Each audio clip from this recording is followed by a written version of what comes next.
So, continuing from the ground up, we've dealt with the feet, the knees, the legs and the hips and the torso.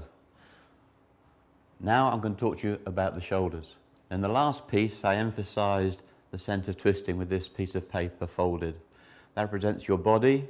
If I twist the shoulders through 90 degrees, I get a lovely radial twist. The great thing is mentally and physically, I've only got to worry about the top. The rest of it can take care of itself. If your posture is good, if you have correct shoulder coil, there's no need to learn or to be taught the torso, the hips, the legs, the knees, the feet. If the posture is good and rotation is pure, from the neck down it should be for free. If it's not, then you need some remedial work and do some drills. But what we're talking about is turning or twisting the shoulders. Okay. Now I've got my famous golfing peg here, and I'm showing you a motion. I'm going to drive the peg horizontally. All the golf swing is that movement inclined to a ball on the floor. Now we know that the optimum swing plane runs from the ball through the sternum. So I'm going to show you the simplest exercise for the shoulders, and it's simply to create a T shape with the body. My body's perpendicular, my arms are straight. Now I'm going to turn my left shoulder and point my left arm to you at the camera. So here we go. I've rotated in plane at the height of the golf ball. Can you see that? So this is the simplest. You can do this in front of a mirror. You can put some tape on a window or a mirror at the height of your sternum and practice this drill. Here we go. I'm rotating in the plane of the white peg and the ball back and through.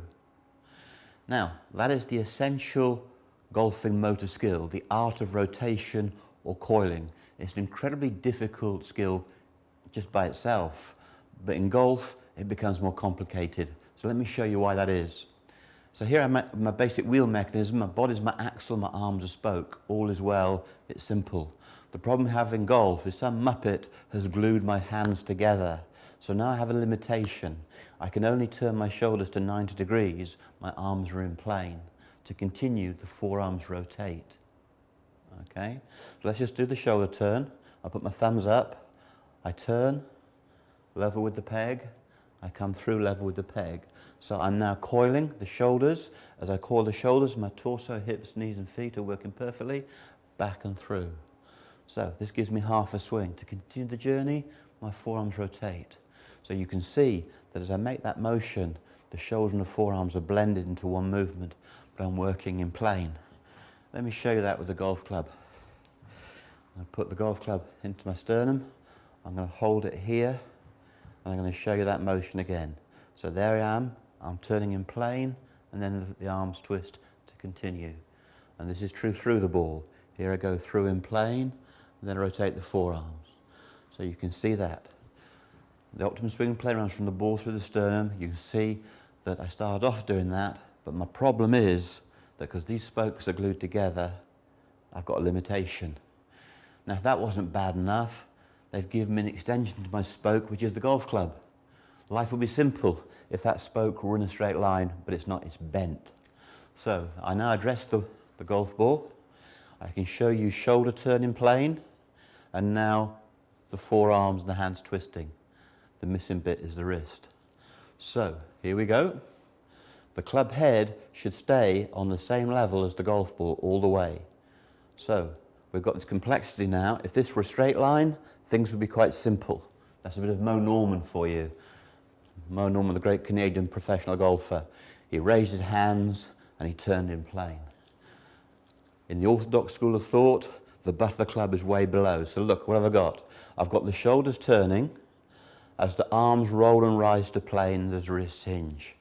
Now, you can tell why I didn't teach that, and that's why I invented Explanar, to give you that sense of movement. So if you can practice in the horizontal plane, you're doing yourself some good, but you must then move from horizontal to the inclined plane of the golf swing. So here's a motion in plane. I turn the shoulders and I go back. At the top of my backswing, the club should be level with the white peg, and then I come back, strike in plane, I come through, and I should finish in the same plane. So this is a great drill. It'll make you good with your woods and your long irons and your mid irons, but if you practice too much in the horizontal, it will damage your short irons. I built Explanar to allow us to take the horizontal plane and pitch it through the ball. But hopefully what I've explained to you is that the shoulders are the father of the swing plane, but they twist over each other continually back and through, and there's a load of independent movement going on. So you have to keep it really simple in your mind. Once your grip and posture are good, if you get your left shoulder to your Adam's apple or to your throat, you've got to trust that all that other stuff is happening for free. So here I am in the horizontal plane, and the phrase one piece takeaway gets my shoulders turning. The problem I've got is the club face will shut and the wrist will be trapped. So when we turn the shoulder properly in plane, the forearms are rolling and the wrists are hinging. Now, the camera is looking through the golf ball to my sternum, and what we know is the butt of the club is way below that plane. It's probably about a foot to 10 inches. So what I want you to observe, I'll do it in slow motion for you. As the shoulder turns, not only do the forearms rotate, they rotate and rise, and the butt of the club comes up to the plane. You see that journey? The club has risen almost a foot during the backswing movement. Now this is why plane boards are so heretical.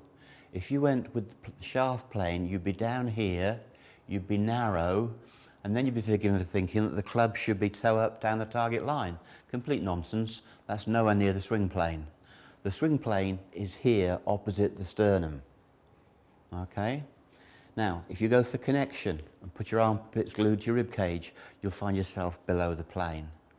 The fact of the matter is the wrists hinge, and as the forearms rotate, they rise. Now the butt of the club's in the plane, and that's where the swing plane comes from. So the journey of the butt of the club is from below plane to the plane. It drops to roll and rise again. Hugely complex, don't worry about it. Good grip and posture, get your shoulder to your throat, and all that stuff should happen. Let's show you that down the line with an actual golf ball. Okay, now we've got a graphic line running through the shaft, through my tummy out to infinity, and we've got a plane line from the ball to here. So you can see at the start of the swing, the butt of the club is in the shaft plane. As I showed you a minute ago from face on at horizontal, as we make the backswing, the butt of the club rises to the plane. You can see how I'm in plane. Now, a plane board will drag you flat and rolly, and you'll be in all sorts of problems. Okay?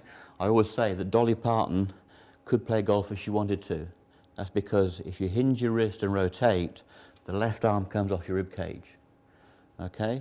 If Dolly Parton used a plane board, she'd have two black eyes and a takeaway. It's going to sting a bit. Fellas, hold that image. Okay, so here we go. As the shoulder coils to the throat, the butt of the club is rising to the biomechanical plane.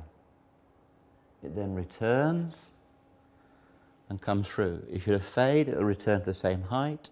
If you hit a draw, it might rise a little bit. Okay, let's do a golf swing. I'm going to load in plane and swing through.